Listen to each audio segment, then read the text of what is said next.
There are three main types of transformations that we look at a lot and look at over and over and over again, and they are translations, reflections, and stretches. So we already talked about translations and we talked about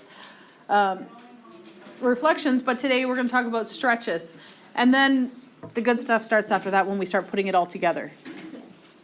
But these are the graphs that I asked you to make. The one in red here is y equals x squared.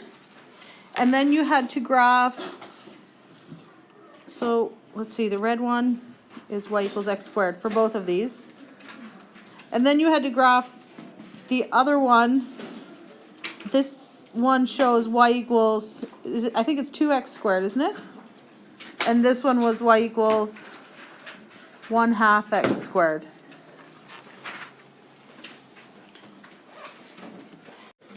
And this is the first time we see transform graphs that are not congruent to the original, to the parent function.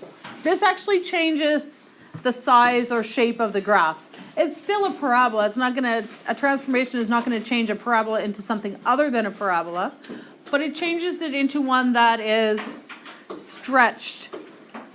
And these ones are vertical stretches. The graph of y equals a f of x is not congruent to the graph of f of x. It is stretched vertically.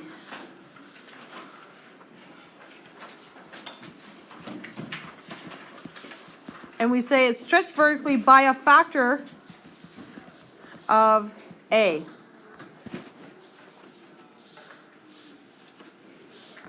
What that means is for the first one,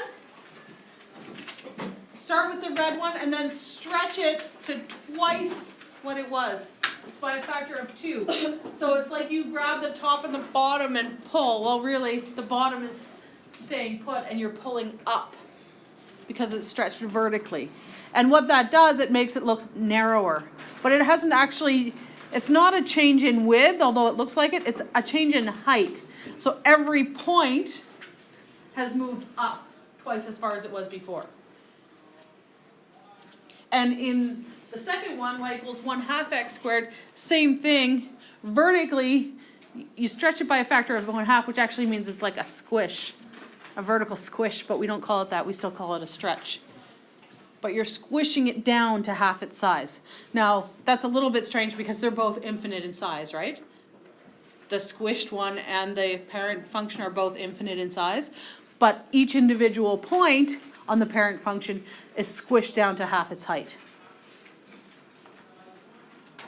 And that's what makes it look wider. If you think about taking something and squishing it down, it becomes wider. So that's what's happening here. Invariant points for these lie on the x-axis. They're the zeros of the parent function. And then a mapping rule. Which values change? The x values or the y values? The y values, because it's going higher, right? So the mapping rule is going to be x and, oops, let me just erase that. AY, that's right. X and AY. And I have a graph for us to look at here. This is the one you did. It's asking you to sketch the graph of y equals 1/3 f of x. So I'm going to write a mapping rule for this. XY maps to, first of all, that 1/3, what's that going to do to the function? Yep, squish it down. It's going to stretch it vertically by a factor of 1/3. The mapping rule is going to be x and 1/3 y. So if we look at our original points, I'm just going to write some of the points. -5, 2. -3, 0.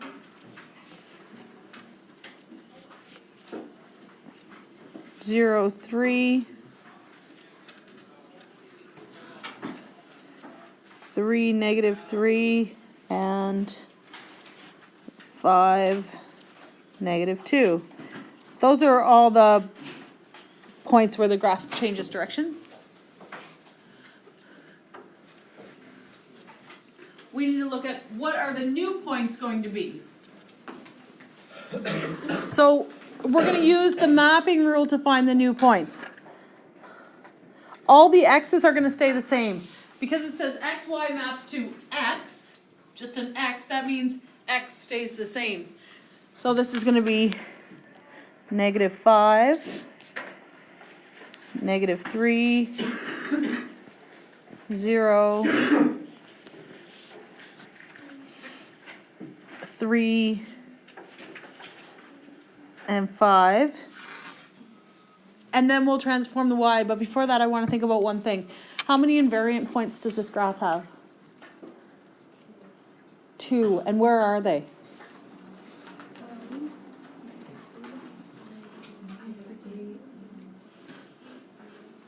-3 and 0. An arrow again. I keep pressing the wrong button. Just get rid of that. This is the button I want.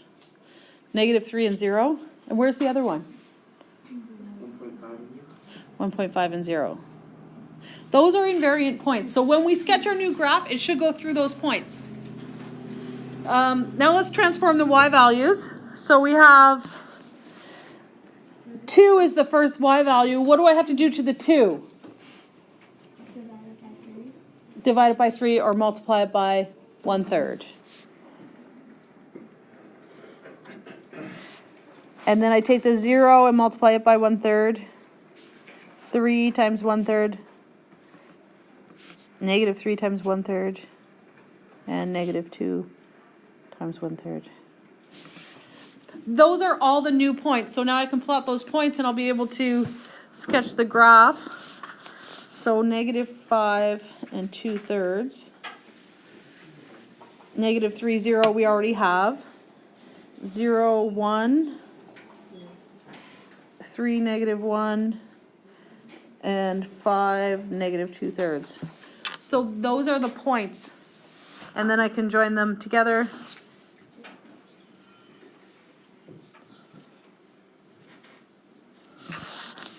And we get that.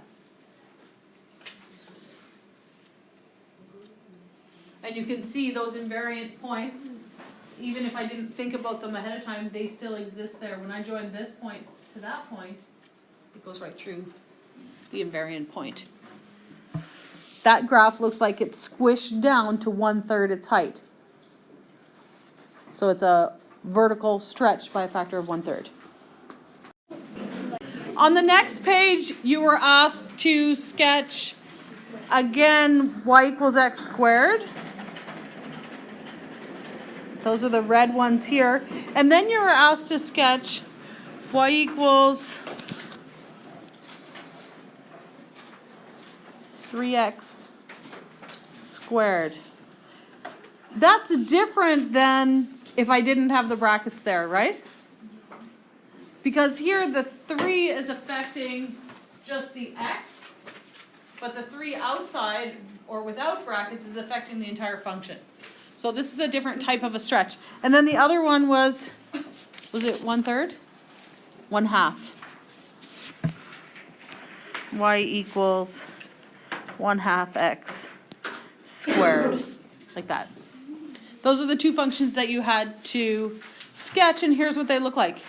So the graph of y = f of bx, this is when the coefficient is on the x, not on the entire function, is not congruent to the graph of y = f of x. So again, it's not the same size and shape. Still the same kind of function. It's still quadratic, so it's still a parabola, but it's a different size and shape. It is stretched, but this one is not stretched vertically, this one is stretched horizontally.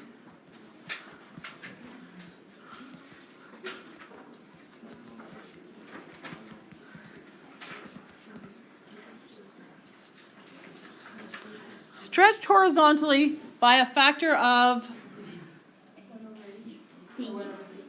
1/b.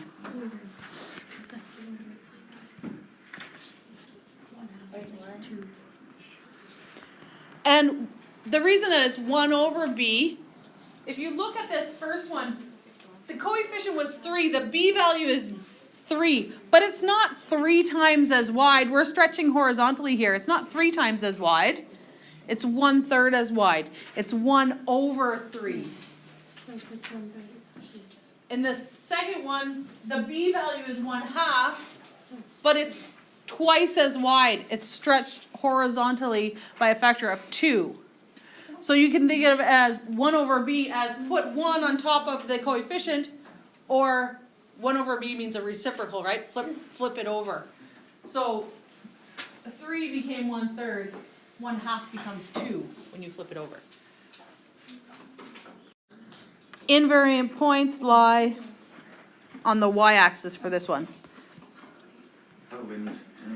The y-axis acts as the anchor.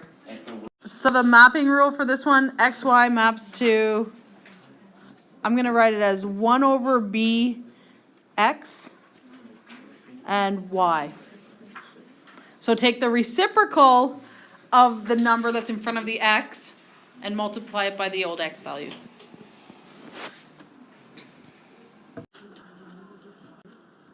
Given the graph of y equals f of x, sketch the graph of y equals 2f of 3x. So this is the first time that we're going to be combining. Oh, I think we did it with translations. We combined 2 translations. But here we're combining 2 stretches. If you were asked to describe those transformations, what would you say? A vertical stretch by a factor of 2 and a horizontal stretch by a factor of 1/3. If you were not going to use a mapping rule and just kind of look at moving each point, you'd have to do this in 2 steps because you have 2 transformations. But if we use a mapping rule, we can do everything at once. So that's what I'm going to do. What would the mapping rule be for this one?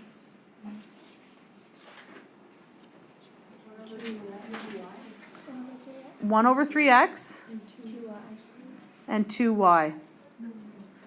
So the value on the function doesn't change, right? It was a 2, it stays a 2, but the value in front of the x, you need to take the reciprocal. The x is always changing, right? If it's a translation, you have to switch the sign of it. If it's a stretch, you have to take the reciprocal of it. So we'll get those points again for the parent function, and then we'll look at transforming them. So there are the points. Transforming them, I'm going to do all the x values first. So 1/3 of every x value. -5 over 3. -1. 0. 1. And 5 over 3. Do those look good? Yeah. And then I'm going to do 2 times every y value.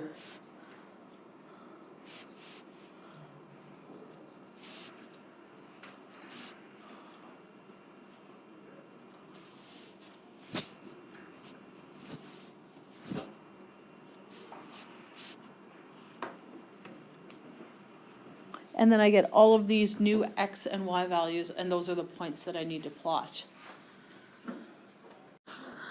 So we plot the points. -5 over 3. How do I plot -5 over 3? 1 and 2/3, right? -1 and 2/3. -5 over 3 and 4. So around there. And then -1 and 0. 0 and 6.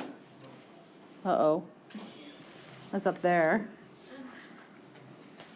1 and -6. It's going to be down there. And then 5 over 3, which again is 1 and 2/3. And -4.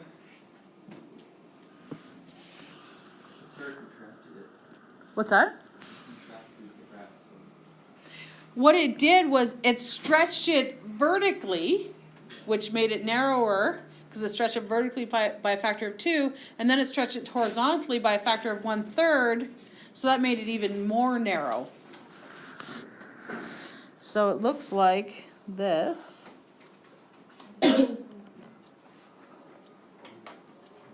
I should have a ruler to do this, but it just slides on my screen, so there's no point. But that's what it looks like. It's a very narrow version of this original graph because it was stretched up, which makes it look narrower, and then it was squished in, which makes it narrower again.